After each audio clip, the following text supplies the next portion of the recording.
training been this week? Very good actually. Yeah, we got an extended session on Sunday, so we're in. We had a wee chat.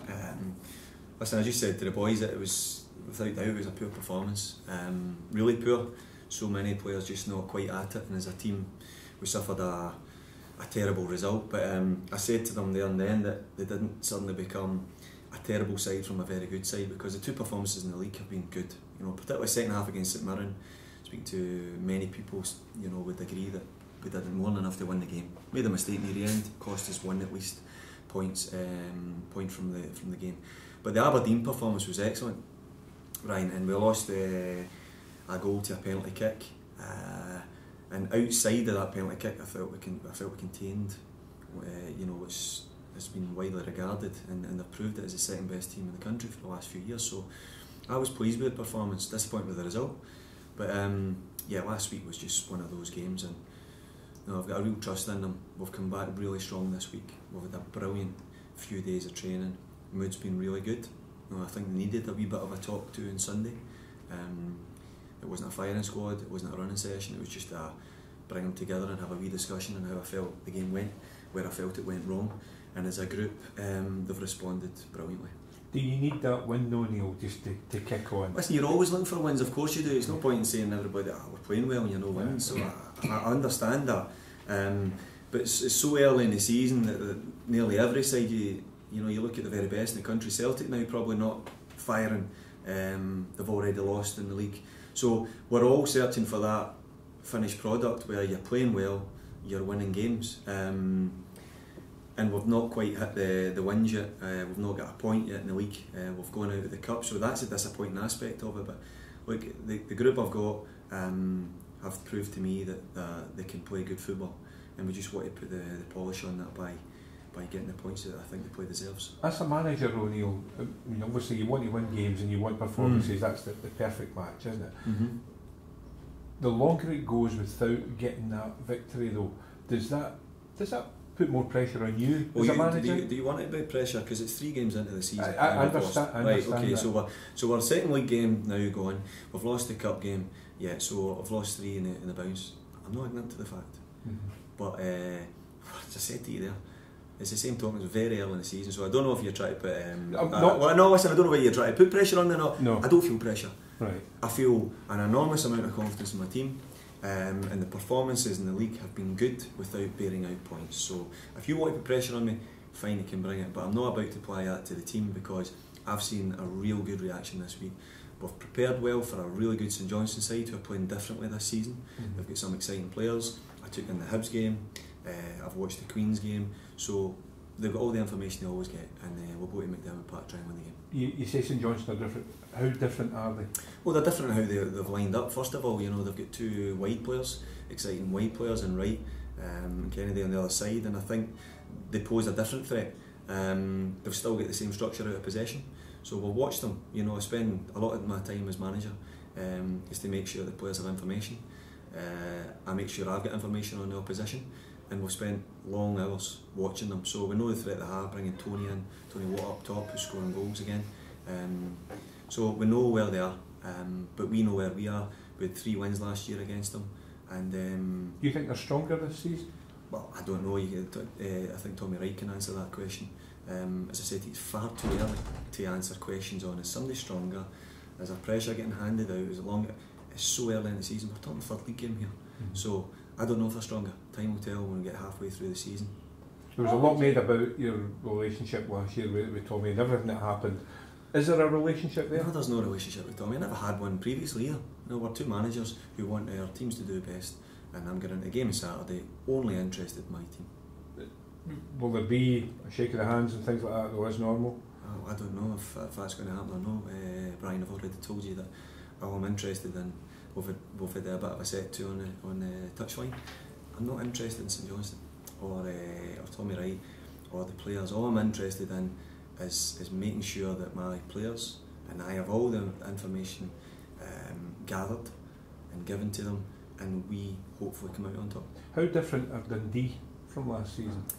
That's a difficult question to answer without repeating myself. We're 2 league games into the season, and we need to score more goals. We need to stop conceding. if you ask me that same question in a few months' time, maybe I'll have a more informed answer for you. I probably will, Neil. I'm sure you will. Kenny Miller, is he a target for you now that he's a free agent once again? Kenny's a player that I think a lot of clubs in our position would like to have, because he's a goal scorer. We've just spoken about we need goals inside to help us. I'm backing my strikers to start hitting form starting by tomorrow. But there's nothing imminent, or there's nothing happening just now. I know there's talk of, submitting. I think Kenny will have other suitors. But yeah, he's a player that I've played with. And I've gone up against, and I know what qualities it brings, but see, to be honest, Kenny Miller at this minute in time is at the back of my mind and no interest to me on a Friday, because all I'm interested in is my strikers, and I've got full faith in them for tomorrow. In general terms about managing, what are you surprised that the managers are under pressure then? Or becoming, I mean, Kenny had a reasonable start to his campaign. Brian, I don't know what Kenny's situation was. I don't read into things that's going on. And to be honest, it's probably all going to be hypothetical and guesswork, so I'm not interested in that. What do you put it down to, the sort of results so far this season? Obviously not ideal and not how you would have wanted it to go, but what do you put it down to? I've just pretty much touched on it by most of the questions there, and through the back there. You don't take chances. You don't give yourself an opportunity to win games. You don't keep clean sheets. You don't give yourself an opportunity to keep a point. Now, we've made mistakes along the way where we cost ourselves late in the game a point at least. It's a minute. We didn't take chances that were giving us 3. We handballed against Aberdeen that cost us a goal that lost us at least 1 point. So that's the league games. The performance against United was just so poor that we didn't deserve anything from the game. But my team are better than that. I know they're better than that. They showed me in the league games are better than that. And we keep working until we find those goals. We keep working as a team to keep the clean sheets. And until that happens, and I come in and I talk to you on a Friday from the following weekend, we've actually done that, then we'll keep working at those things. Tommy Wright touched on it this morning that, you know, it does take time for players to gel. You've got quite a few new players as well. Do you think that's part of it? Of course it is.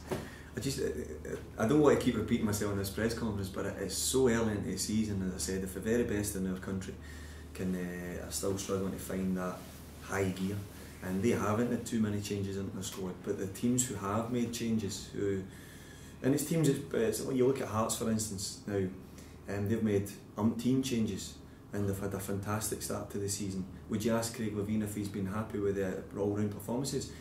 He would probably say maybe not, but he's happy with the results. So we're all trying to search to get those results. Now, whether that comes in the back of a great team gelled performance, or it comes back on a gutsy or a fight or something lucky, you don't really care as you get the points. But we're all trying to find the right gel, and it's going to take time. I brought players to my team who are quality players, and it's going to take them time to deal with the pressure, playing in front of our home fans, the expectation to win games against teams who are in a lower division than you. They're going to take time to get up to the speed of this game, because I was speaking to a couple of people the other day there down south, guys who have been on loan in this very division without naming names, and they speak about the ferocity of the game. Now, it's not about blood and thunder and muck and bullets. It's the ferocity on teams who are just relentless in terms of, you can see the corner or you get a bye kick, you win possession, it goes. You don't set up like other leagues and then you get into a nice wee shape and you try, it goes. And then the other side, we do it and then it comes. So the ferocity of our league, these boys that we're bringing in, whether it's St Johnstone, whether it's Hearts, whether it's ourselves, they need to get into the speed of the game. And that's where we need time as coaches and managers and teammates to get used to that. And has John Nelm spoken to you? Is he understanding of that as well, do you feel? Yes, he has, and of course he has, because I've got a brilliant relationship with John, and we discuss football every Monday after the game. So we know where we're going as a team. We know everything in terms of how I work at this club, and the players we've brought in. He was a huge part of that, allowing me to bring players in. So he knows where we're working. And are you likely to be bringing in more players? You spoke about Kenny Miller. But don't know, to be honest. Maybe. The window's open to the 31st. It certainly won't be before the weekend. Neil, I know you like your team to play good football, play it out from the back. Given recent results, any second thoughts about maybe mixing it up just a little bit? It's a press conference, this one, eh? I won't change how I want my team to play, right? I've got good players, I've brought them to the club, I trust them. They don't become a player that can't take the ball from the back, through the midfield, whatever it may be, because we've lost against United and we haven't picked any points up in the week. As I said to you before, I'm not about to change my coaching to my team. If the game warrants a change of tactics where we're getting pressed and we can't play out, I'll kick it long. If it needs to go big and we need to surround it to get second balls, I'll do that. But I'm not going to stop my team from trying to play football. I think we got good results from it last year. We're continuing to get better. But I'm not ignorant of the fact that some games just might require a different approach at different spells within it. And I'm not too ignorant to enable myself to give those tactics to the team to do that. Obviously everybody's bitterly disappointed, everybody throughout the club, the fans as well. How important is it to get a result tomorrow, put a smile back on the fans' faces? Well, I apologised for the performance by us all last week on Saturday night because I wanted to go further in the cup. And we let them down. But on the whole, the fans have been excellent. I think, particularly when they travel, they're very supportive, huge support at St Mirren. I'm hoping we get a huge support again tomorrow. And it's like no other game other than we want to give the fans their first 3 points of the season. We want to give the fans a win. It's what we strive for every day in training.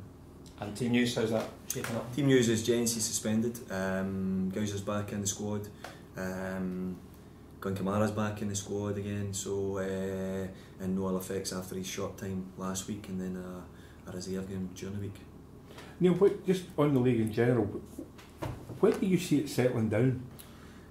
Well, you're not going to, you're not even through the first third of the games yet, so I think that's when you'll start to take a wee bit of shape. Once you've faced everybody, you've got an idea of where you are, but probably you're getting into the second round of games where you know what you're up against because the teams are settled.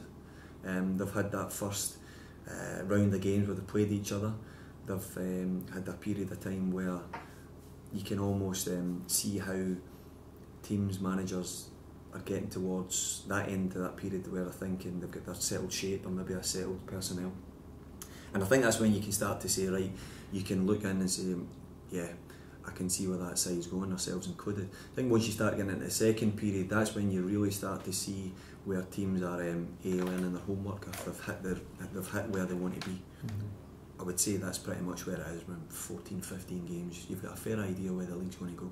Do you see that a lot of the, like Aberdeen have lost some key players, and Birmingham have lost some big players. Hearts have lost a lot of big players.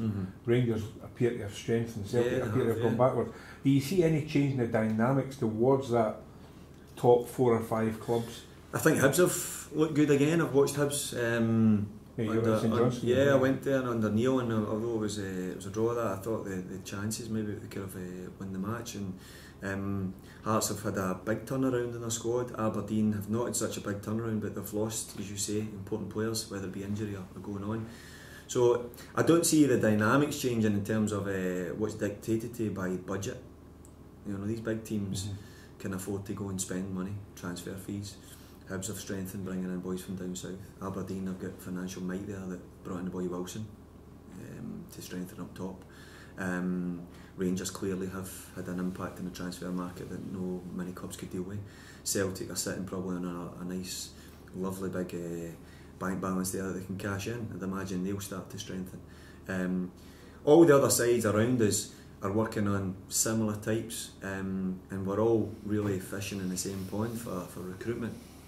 So in terms of dynamics, it's too early to say how the season's going to pan out. Because you say the same pond, is that the same financial pond then, roughly? Yeah, pretty same much. Same budget, but yeah, the market could be down south, could be abroad. Or well, it is, but listen, I would be amazed if the texts I get don't go to all the other managers.